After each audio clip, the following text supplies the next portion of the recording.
To me, the 90s was sort of the Wild West of video games. This was a time when hard and fast rules didn't exist, and developers were trying new and exciting things that would have been thought fantasy a mere decade earlier. Simultaneously, video games were more profitable than ever, so the will to devote massive amounts of resources to projects existed like never before. This strange mix of factors proved to be both a blessing and a curse for Stonekeep. The game went wildly outside its initial budget and time frame, taking upwards of 5 years and millions of dollars to develop, when it was budgeted at a fraction of that cost. When the game finally did release, it was, if nothing else, extremely unique in just about every way. Hell, this game was so committed to being different and exciting that there was actually a recipe for muffins hidden in the game files. If you don't believe me, it's still there to this day, even on the new re-releases. I went looking for it, and look, I even tried it. These are certified Walrus-made muffins. Between making muffins for this game and baking bread for Ultima 7, we are well on our way to the channel's secret endgame of becoming a baking channel. These are actually amazing muffins. There's no joke, make the muffins. Stonekeep is a dungeon crawler in the style of Lands of Lore or Eye of the Beholder, in concept, but it was also 100% its own thing. Just stylistically, the game looks unlike anything else I have ever played. The closest approximation I can think of to this style is probably Lands of Lore 2, but even that wasn't quite the same. The game world is a mix of FMV characters and backdrops, conjoined with the sort of pixel artwork that was standard for the era. Despite this seemingly really bizarre choice, the game actually pulled off its visual presentation amazingly well, blending those two very distinct art styles into one beautifully realized vision of dark fantasy adventure. The look and feel of this thing was completely its own. No one would be calling this a Doom clone. Okay, well maybe someone would, but that person would be an idiot. An entire mythos was created for Stonekeep, including a full-on novella that shipped with the game entitled Thera Awakening. Essentially, the Stonekeep universe was inhabited by an entire pantheon of gods, each associated with a planet. Each of these 9 gods was captured and imprisoned in their very own orb by the dark god Kulkum, 1,000 years before the game begins. As you might expect, Kulkum is the big baddie of our quest. Stonekeep opens with a live-acted FMV to put Daggerfalls to shame. Before we talk about it, I just want you all to keep in the back of your mind as we go through that this scene alone cost $500,000. Wild. We open on Castle Stonekeep, a bright and beautiful day. What I can only assume is the local apple maiden is wandering the grounds, distributing apples to the many hungry denizens of the keep. Her name is Elizabeth, and she is an invaluable member of the community. Our hero, Drake, is only a child at this time, and is playing in his room with his beloved dog. Suddenly, a great darkness descends upon the castle, as the mad god Kulkum begins destroying everything we love with pure shadow, skeletonizing things with reckless abandon. Just before we're engulfed ourselves, a mysterious figure whisks us away, while simultaneously allowing our dog to be turned into bones. Bummer. I feel like they could have saved us both. There was time. The rest of the inhabitants are killed, and the entire keep is sunken below the earth. Fast forward 10 years. Drake is now a man and has returned to the site of Stonekeep's destruction to seek vengeance on Kulkum. As we mournfully examine the pit, Thera appears. She is the goddess of Earth, and has managed to temporarily escape. She can assist us in our vengeance by bringing us into the ruins of Stonekeep, where we'll need to recover the 9 orbs and stop Kulkum for good. And with that, the stage is set for 1995's greatest revenge story. Nobody turns my dog into bones.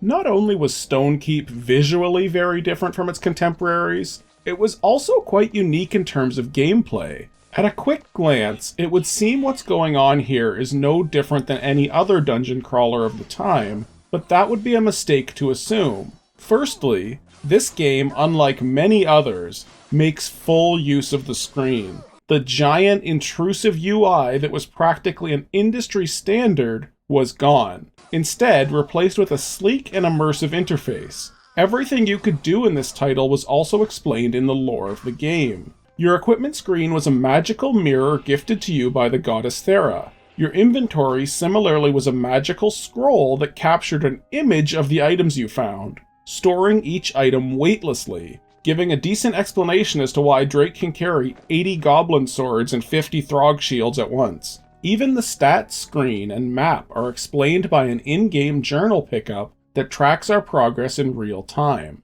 Now, while having the full screen to see our game world was nice, it did come with some growing pains. The inventory scroll fulfilled its name in more ways than one. With the freedom to pick up as much loot as you could want, with no inventory limits, and with the frankly cryptic item descriptions offered in this game, the urge to pick up every single item you come across is pretty damn strong. I cannot fight the desire to pack rat.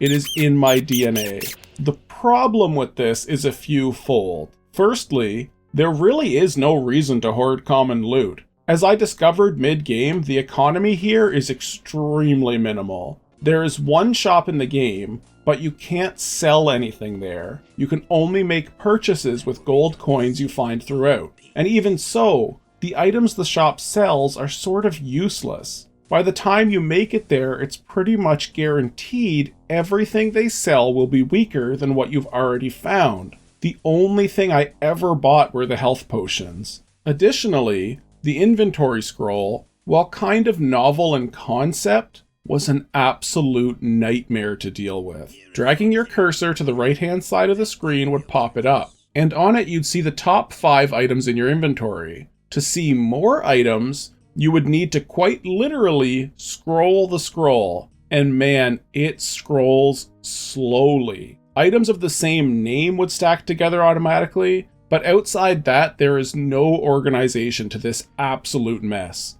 You would have shit in random order throughout your scroll with no governing logic, leading to the need to endlessly scroll to find what you're after. To further compound the frustration, it was impossible to move full stacks. So if you have a pile of 40 skulls and want to move them, or even just drop them, good luck. You need to move each skull individually. Trying to keep this inventory in a neat state is an entire minigame inside of itself. And like any other dungeon crawler, it's really difficult to tell what you're going to need down the road. There are items you find in the first level of this game that are required to beat it at the end. So you really do need to fill your inventory with crap you'll be tripping over the whole game. Like, I held onto a pile of iron spikes the entire time because I didn't know what the hell I needed them for. I never did find a use for them. It's a really minor issue to an otherwise pretty good UI,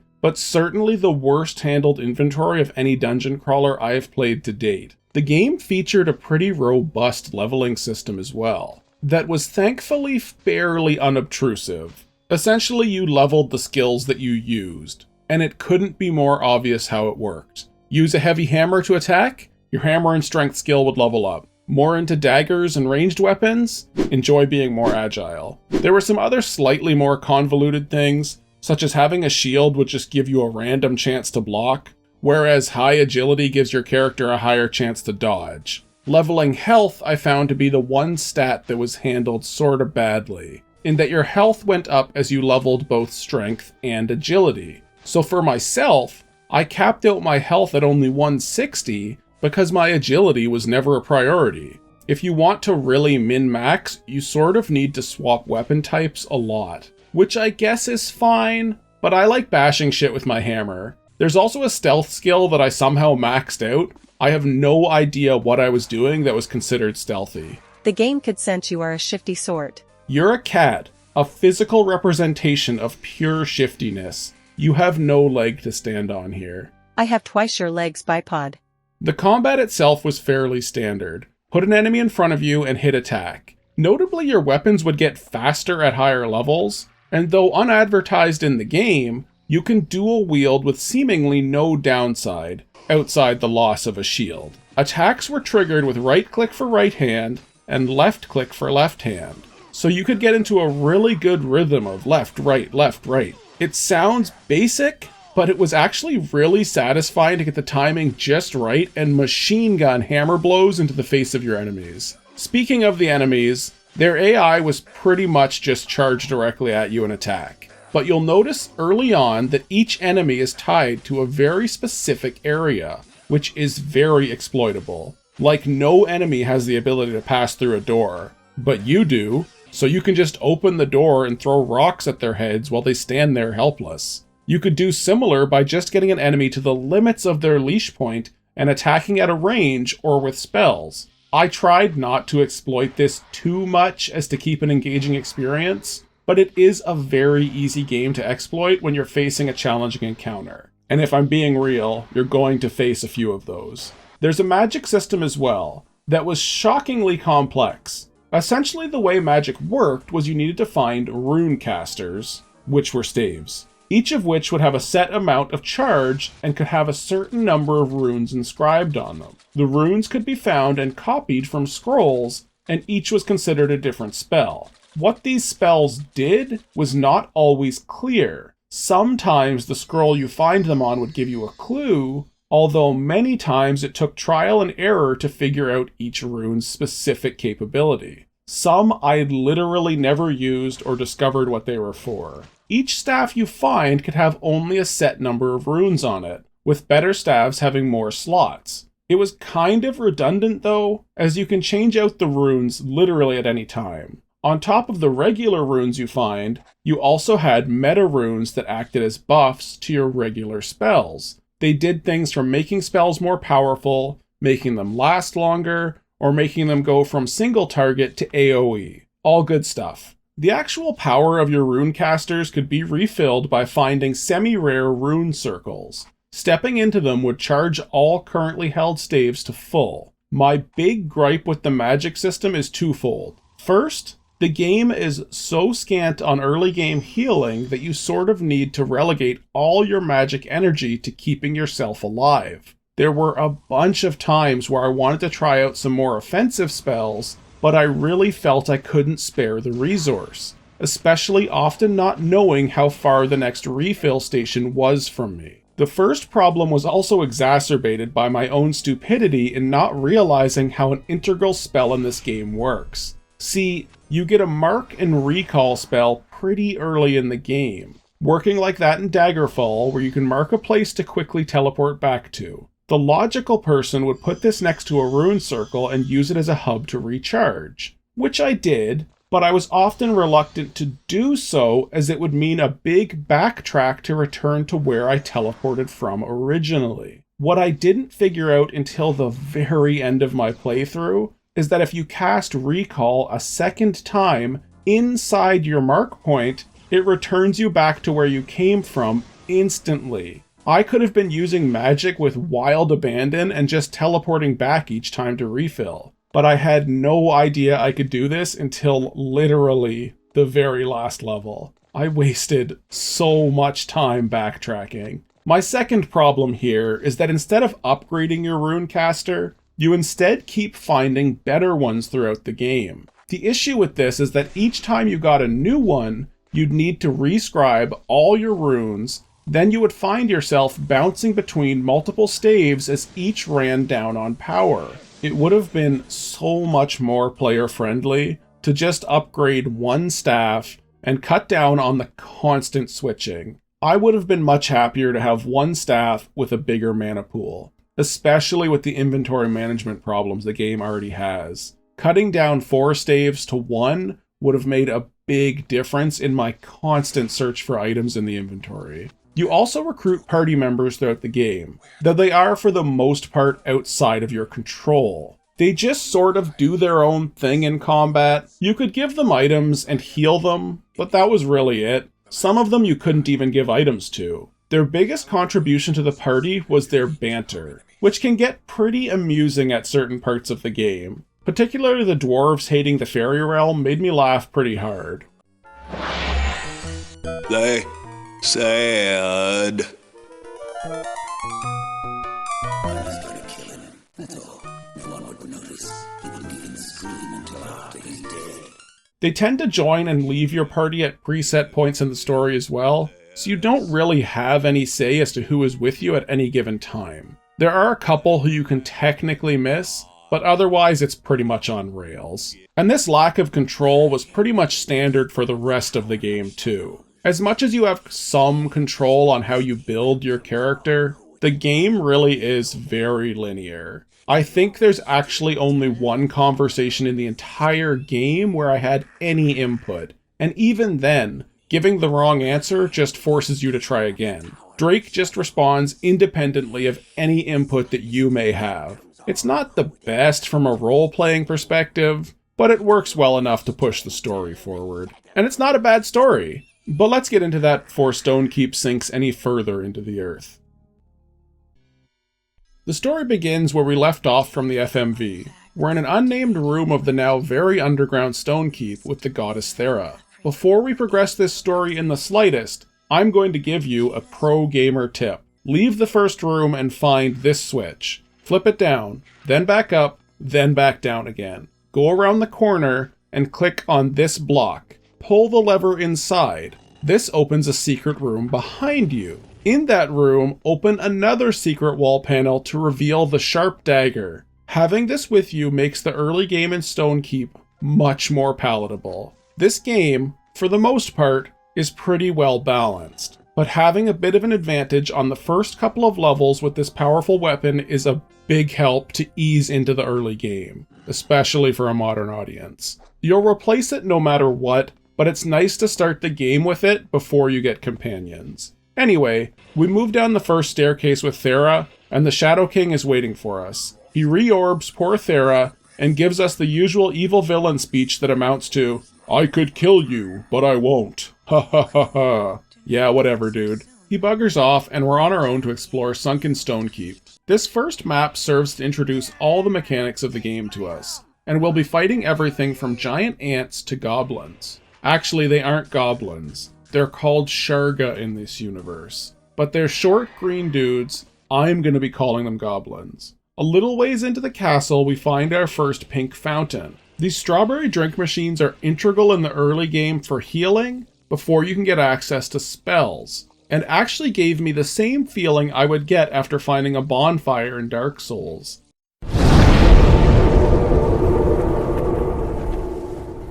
Ashen One.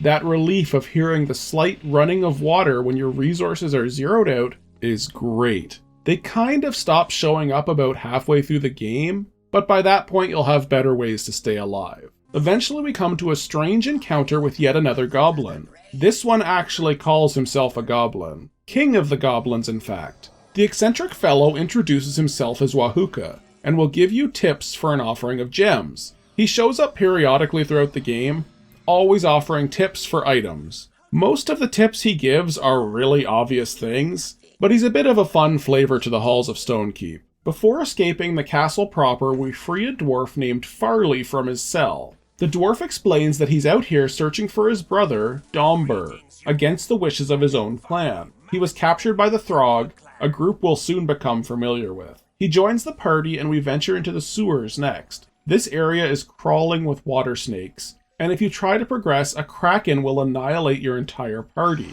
We need to drain the waters, which apparently makes the octopus monster far less powerful. We hack it to bits and move on to the next area, the Sharga Mines. I hope you like this tile set because it is reused a lot. If there's one thing I can really hold against this game, it's that despite crossing over a good number of biomes, they have extremely limited tile sets. Even just one or two more would have really broken up the visuals. Anyhow, on this level we rescue another dwarf. It's not Farley's brother, but the dwarf Karzak. I don't think we get an explanation for why he's in this cage, but another party member is fine by me. Exploring deeper into the mines, we get the first glimpse of the Throg through a hole in the wall. It turns out the goblins are mostly unwilling pawns in this whole scheme. They are just slaves and really have no desire to fight us. There's even a friendly Sharga freedom movement on this floor you can get access to by guessing their secret password.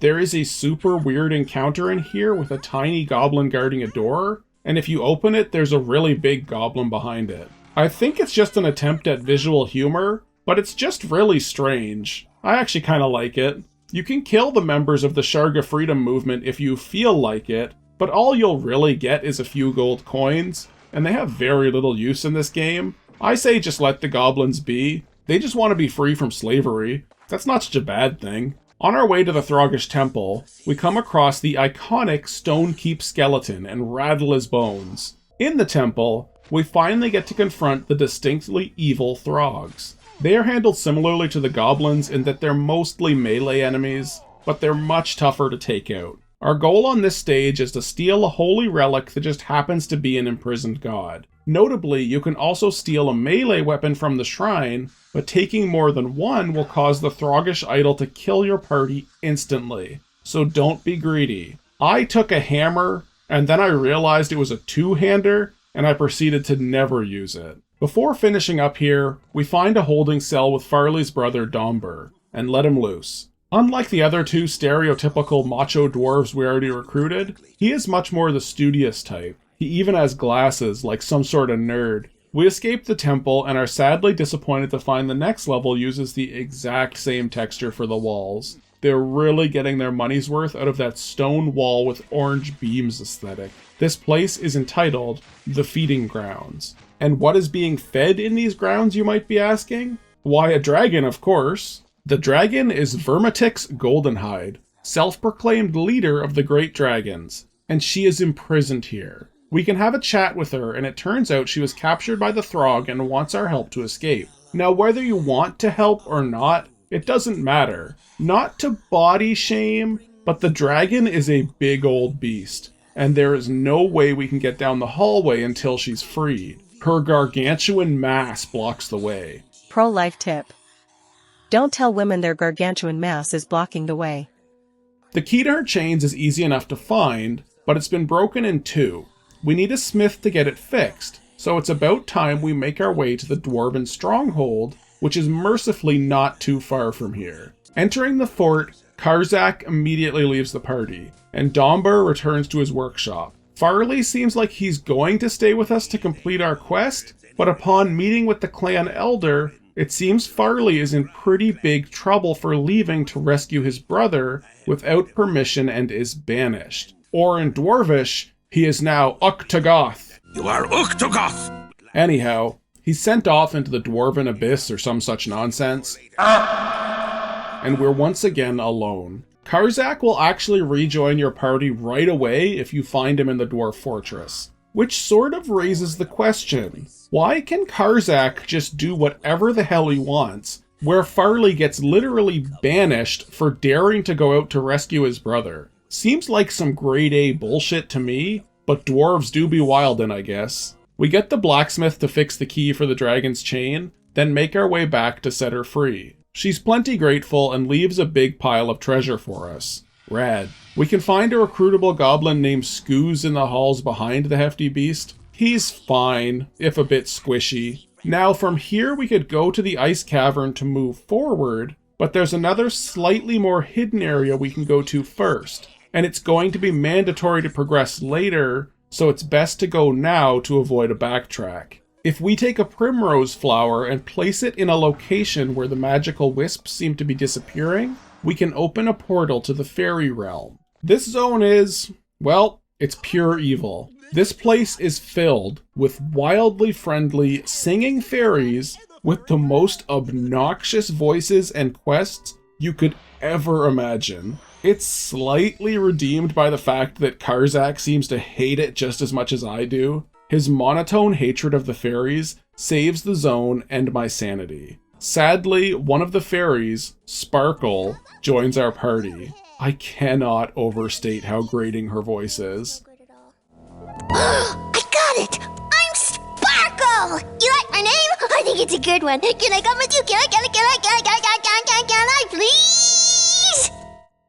Like, I know it's a bit, and I know it's annoying on purpose, but my god, my skin crawls when she speaks. The whole place is a series of fetch quests and a very small combat area where we fight some trolls. Be sure to grab the orb one of the trolls drops. Then we can head and visit the Fairy Queen. She's mercifully much less obnoxious than her followers, and gives the biggest exposition dump of the game. She explains there were once two realms, Atlantis and Ys. Atlantis being a good realm, and Ys being an evil realm. The Shadow King Kulkum offered magic to Ys to tip the balance of power in their favor, which Ys accepted, but in using that power, both lands were destroyed in an event called the Devastation. The Shadow King used the power of the Devastation to entrap the other gods into orbs, but before he could complete his plan, Thera was able to section away a small portion of her power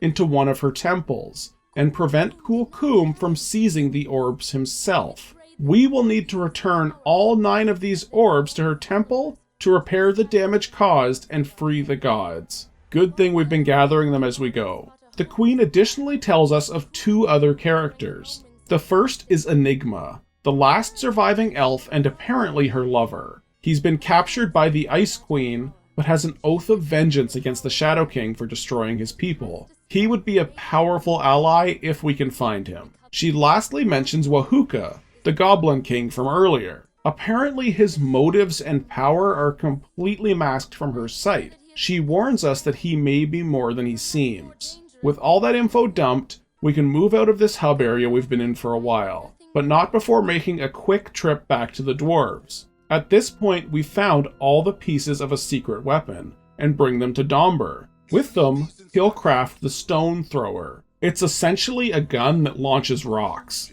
It has limited usefulness this late in the game, but it's fun to pretend we're the Doomslayer for a bit. The Doomslayer.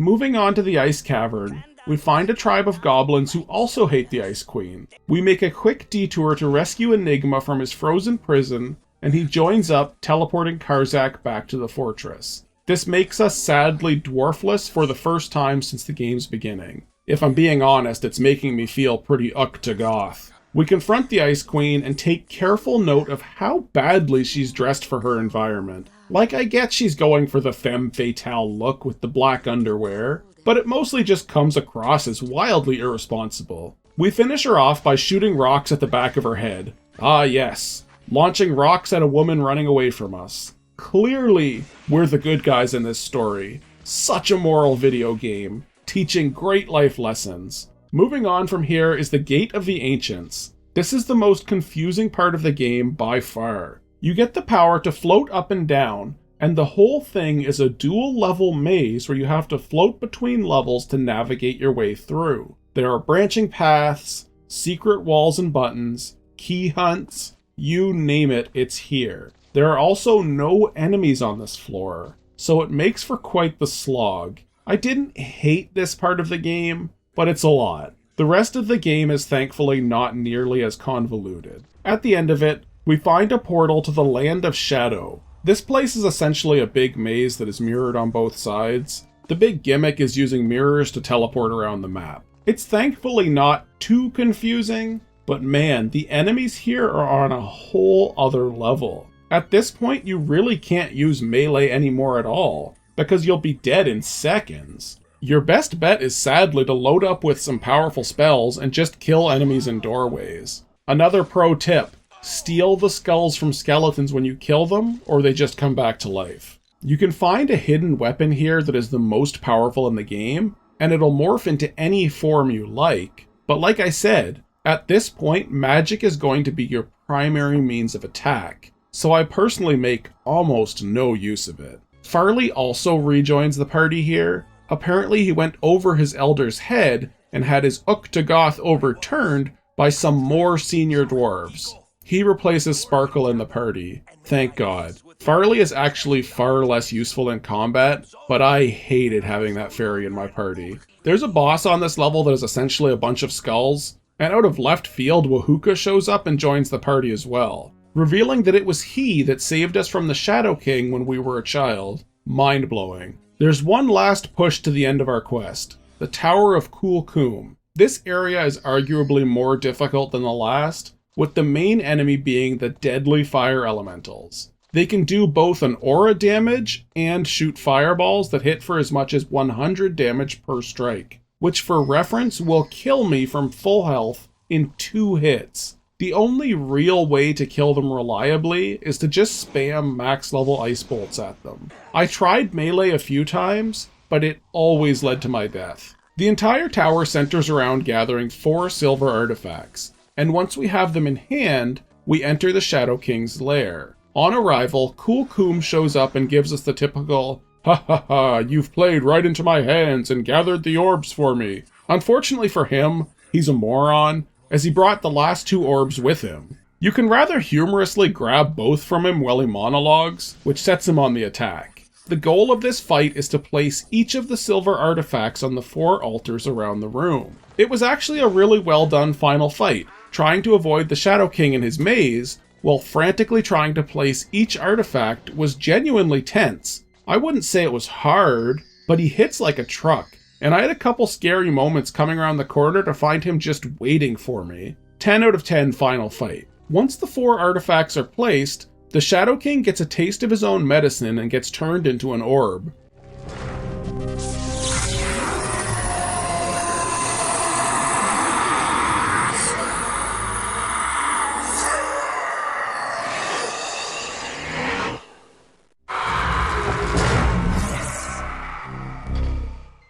Get orbed, moron. After this, we can enter Thera's temple, and we'll need to place the 9 planets in their proper order. I had to Google the order of the planets. It's been a really long time since I studied the solar system in elementary school. I knew the Earth was 3rd and that Pluto was last.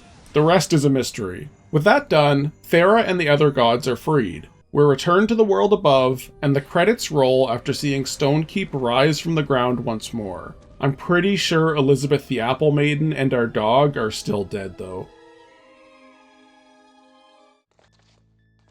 There are surprisingly few crazy takes on Stonekeep that I was able to find, but I did dig out this decade-old forum post and just thought it would be a good jumping-off point to talk about what is most prominent in this game, the graphical choice. Stonekeep is an ugly game, and not just because it's almost old enough to go to college. The upper levels of the dungeon are a bland monochromatic yellow-brown and almost completely lacking in decoration. The little bits of room decor that are lying around, tables, chairs, shelves, and chests, look like they were cut and pasted onto the backdrop by a not especially adroit elementary school student. Worse, because of the way the game handles turning within a grid point, they appear to move in a bizarre, free-floating fashion that leaves your perspective fixed on them even as you're moving around them in a circle. I get that stylistic choice is subjective, but I just can't get behind calling this game ugly. It's unique and it's weird, but I feel like they did a wonderful job meshing FMV into the more video gamey backgrounds.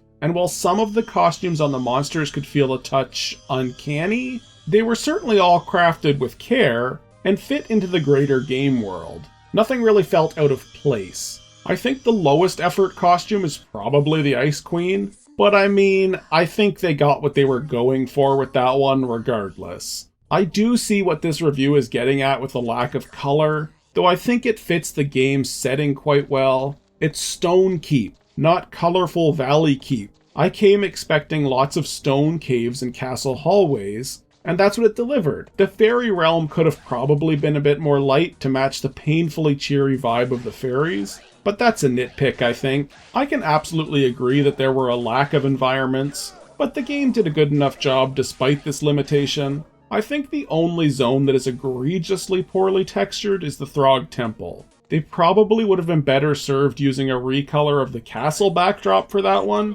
Making the temple in a mine shaft just felt out of place and strange. The movement, while different, I would argue is a step up from what we had in Eye of the Beholder and Lands of Lore. In those games, when turning, there would be an instant transition to the next grid square. And while this can make for a quicker and more action-focused game, it also serves to be extremely disorienting to the player. I liked the smooth movement offered in Stonekeep, if for no other reason that it made navigation easier and served as a good compromise between the instantaneous movement of older titles and the not-so-smooth free movement of games like Ravenloft and Menzoberranzan. I personally like the decor in the game, and felt things were placed appropriately to dress up the many environs you'd be exploring. But to be fair to the reviewer, I mostly just like that I can wreck everything in the game with reckless abandon. There's something so oddly satisfying about destroying all the dwarves' beds and tables in the Dwarven Fort. You up to goth, my friend? And prepare to spend the rest of your days eating and sleeping on the floor. Stonekeep was a wildly ambitious game for the time it released. It overstepped its budget and development time by a wild margin, and I guess the big question now would be, was that extra time in the oven worth it? From a financial perspective, probably not. The game did well, but it was nowhere near the success it needed to be to justify the massive expenditure and time commitment. However, as a piece of gaming history, it's hard to get more iconic than this. The unique art style stands out so heavily to set this game apart, and it's the definition of nostalgia that I look for on this channel. Like, it's not that the FMV is necessarily amazing or better looking than the graphics of today, but it's super endearing to see the lengths these developers went to make their vision a reality for gamers using the extremely limited technology of the time. Today's games are great. Photorealism in gaming can be equally impressive from a technical standpoint, but I think it loses a lot of the soul and artistry these older titles had. Like, would I say a pixely FMV game looks better than the lifelike graphics we get in games of today? No, not at all. Do I necessarily want FMV to make a massive comeback? Probably not. But the artistry that went into creating this sort of title is just insane. And the warm feeling I get from booting it up and seeing those oh-so-crunchy pixel environments cannot be matched by simply making something that has realistic graphics. I see realistic things all day. I want to see video games in my video games. The gameplay was what you expected, but with enough unique twists and turns to make it its own thing. You could call this an Eye of the Beholder clone, but that wouldn't really be a fair assessment. It brings enough different to the table to make it more than worthwhile to play both on their own merits. The minimal HUD certainly had its drawbacks, but added a ton of depth in the realm of immersion, with everything from your health bar to your inventory being explained by an in-game item. Sure, there was a lack of diversity in location textures, but the game manages to have memorable locales despite that. For a game from '95, this was about as immersive as it got in the dungeon crawling space, and I for one had a wonderful time with it. Whether or not this game was worth the time in the oven? Well, I guess that depends on how much you like the muffin recipe. See you in the next video.